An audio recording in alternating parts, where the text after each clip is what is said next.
का संबंध जेब के पैसे से ज्यादा मन के भाव से होता है। गरीब के कंबल का दान बड़े बड़े सेठों के दान से श्रेष्ठ निकला।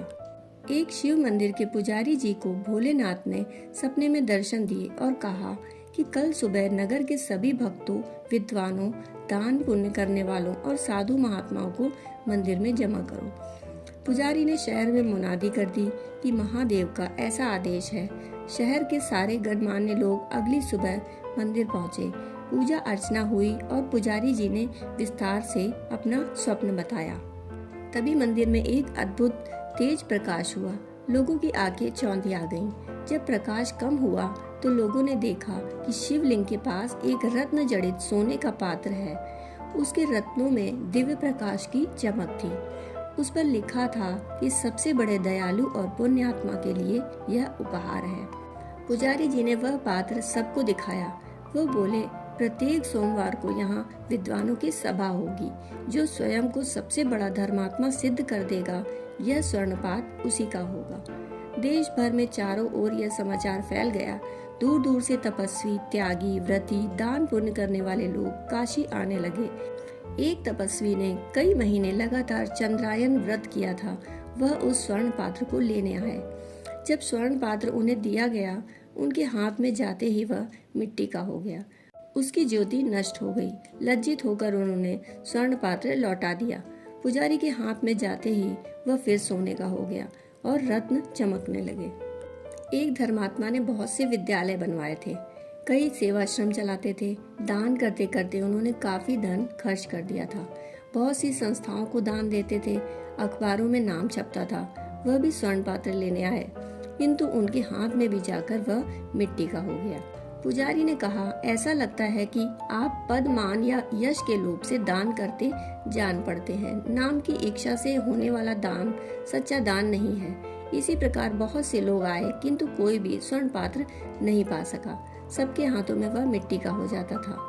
कई महीने बीत गए। बहुत से लोग स्वर्ण पात्र पाने के लोभ से भगवान के मंदिर के आसपास ही ज्यादा दान पुण्य करने लगे। लालच की पट्टी पड़ गई थी और मूर्खतावश यह सोचने लगे कि शायद मंदिर के पास का दान प्रभु की नजरों में आए। स्वर्ण पात्र उन्हें भी नहीं मिला। एक दिन एक बूढ़ा किसान भोलेनाथ के दर्शन को आया। उसे इस पात्र की बात पता भी न थी। गरीब देहाती किसान था तो कपड़े भी मैले और फटे ही थे। उसके पास कपड़े में बंधा थोड़ा सत्तू और एक फटा कंबल था। लोग मंदिर के पास गरीबों को कपड़े और पूरी मिठाई बांट रहे थे, किंतु एक कोढ़ी मंदिर से दूर पड़ा करा रहा था। उससे उठा नहीं जाता था। सारे शरीर में घाव थे। कोढ़ी भूखा था, लेकिन उसकी ओर कोई देखता तक नहीं था। किसान को कोढ़ी पर दया आ गई। उसने अपना सत्तू उसे खाने को दे दिया और कंबल उसे ओढ़ा दिया। फिर वह मंदिर में दर्शन करने आया। मंदिर के पुजारी ने अब नियम बना लिया था कि सोमवार को जितने यात्री दर्शन करने आते थे, सबके हाथ में एक बार वह स्वर्ण पात्र जरूर रखते थे। किसान जब दर्शन करके निकला तो उसके हाथ में भी वह स्वर्ण पात्र रख दिया गया।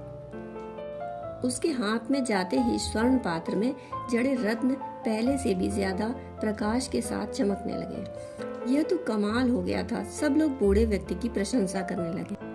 पुजारी ने कहा, जो निर्लोभ है, दीनों पर दया करता है, जो बिना किसी स्वार्थ के दान करता है और दुखियों की सेवा करता है, वही सबसे बड़ा पुण्यात्मा है। किसान, तुमने अपने सामर्थ्य से अधिक दान किया है, इसलिए महादेव के इस उपहार के तुम ही अधिकारी हो। मित्रों, हम अक्सर सोचते हैं कि यदि हम भी बिल गेट्स जैसी संपत्ति वाले होते तो इतना दान करते, अमुक पुण्य कर्म करते। दानशीलता के भाव का संपत्ति से कोई सरोकार नहीं। यदि आपके मन में दान का भाव है तो सूखी रोटी में से एक टुकड़ा भी जरूरतमंद को देंगे। आपने अरबपतियों को गरीब दुखियारे का हक डकारते हुए भी देखा हो। यही संचित कर्म तय करते हैं कि अगले जन्म में हमारी क्या गति होगी। दोस्तों, कहानी सुनने के लिए आपका बहुत बहुत आभार।